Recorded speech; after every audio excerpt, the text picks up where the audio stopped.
नमस्कार दोस्तों, middle east से आज की ताज़ा खबर। इजरायल और ईरान के बीच टेंशन फिर से एस्केलेट हो गई है। मिसाइल स्ट्राइक्स, ड्रोन अटैक्स और इंटरनेशनल डिप्लोमेसी का प्रेशर सब आज की रिपोर्ट में। ये कॉन्फ्लिक्ट सिर्फ रीजन ही नहीं बल्कि इंडिया और ग्लोबल इकोनॉमी के लिए भी इम्पैक्ट रखता है। चलिए शुरू करते हैं आज का डिटेल्ड अपडेट। दोस्तों, पहले थोड़ा बैकग्राउंड समझ लेते हैं। इजरायल और ईरान के रिलेशंस हिस्टोरिकली टेंस रहे हैं। ईरान के न्यूक्लियर प्रोग्राम और इजरायल की सिक्योरिटी कंसर्न्स ने हमेशा रीजन को अनस्टेबल बनाया। रीसेंट एस्केलेशन 28 फरवरी से शुरू हुई जब इजरायल और यूएस ने ईरान के की टारगेट्स पर एयर स्ट्राइक्स किए। ये स्ट्राइक्स मेजर इंडस्ट्रियल और मिलिट्री फैसिलिटीज को टारगेट कर रहे हैं, जिससे ईरान ने रिटेलिएशन का सिग्नल दिया है। इजरायल और यूएस के स्ट्राइक्स। दोस्तों, इजरायल ने यूएस के सपोर्ट के साथ तेहरान के स्ट्रेटेजिक टारगेट्स पर स्ट्राइक्स किए। एयरपोर्ट्स, मिलिट्री डेपोज और न्यूक्लियर रिसर्च सेंटर्स को निशाना बनाया गया। नेतन्याहू ने कहा कि ये स्ट्राइक्स ईरान को रोकने के लिए जरूरी हैं और कॉन्फ्लिक्ट लंबा हो सकता है।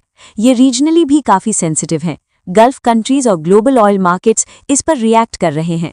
यूएस भी एक्टिवली सपोर्ट कर रहा है और इंटेलिजेंस शेयर कर रहा है, जिससे इजरायली ऑपरेशंस और प्रिसाइज हो सकें। ग्लोबल इन्वेस्टर्स और ऑयल मार्केट्स पर भी इम्पैक्ट देखा जा रहा है। क्रूड ऑयल प्राइसेस स्पाइक हुए हैं और स्टॉक मार्केट्स स्लाइड कर रहे हैं। अब बात करते हैं ईरान के रिस्पॉन्स की। ईरान ने मिसाइल्स और ड्रोन्स के जरिए रिटेलिएट किया। गल्फ रीजन में अटैक्स रिपोर्ट हुए हैं और ईरान ने कहा कि अगर इजरायल और यूएस स्ट्राइक्स कंटिन्यू किया तो वो और अग्रेसिव एक्शन लेंगे। लोकल न्यूज़ रिपोर्ट्स के मुताबिक ईरानियन मिलिट्री ने स्ट्रेटेजिक लोकेशन सिक्योर किए हैं और सिविलियंस के लिए अलर्ट इशू किया है। ये टेंशन गल्फ के शिपिंग रूट्स पर भी इम्पैक्ट डाल रहा है। हॉर्मुज़ स्ट्रेट के क्लोजर का रिस्क भी बना हुआ है। इंटरनेशनल डिप्लोमेसी भी फुल स्पीड में है। इंडिया ने इमीडिएट कॉल किया है कि कॉन्फ्लिक्ट का डायलॉग और डिप्लोमेसी के जरिए सोल्यूशन निकाला जाए। इंडियन ऑफिशियल्स ने गल्फ में रहने वाले लाखों सिटीजन्स की सेफ्टी और ट्रेड इम्पैक्ट के लिए अलर्ट इशू किया है। यूएन और यूरोपियन नेशंस भी मीडिएट कर रहे हैं, लेकिन ग्राउंड पर मिलिट्री एस्केलेशन कंटिन्यू है।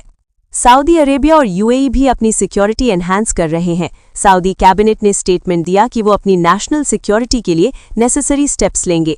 ये एस्केलेशन सिर्फ इजरायल और ईरान तक लिमिटेड नहीं है। गल्फ कोऑपरेशन काउंसिल कंट्रीज और ऑयल एक्सपोर्ट्स भी अफेक्ट हो रहे हैं। मिडिल ईस्ट में ये टेंशन ग्लोबल एनर्जी प्राइसेस और जियोपॉलिटिकल सिनेरियो को इन्फ्लुएंस करेगा।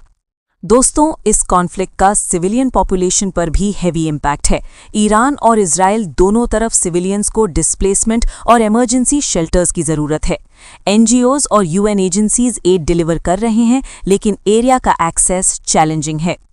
मिडिल ईस्ट में ह्यूमैनिटेरियन क्राइसिस का रिस्क बढ़ गया है। एनालिस्ट्स के मुताबिक ये कॉन्फ्लिक्ट शॉर्ट टर्म में एस्केलेट हो सकता है। डिप्लोमेसी, इंटरनेशनल प्रेशर और सैंक्शंस का रोल इंपॉर्टेंट है।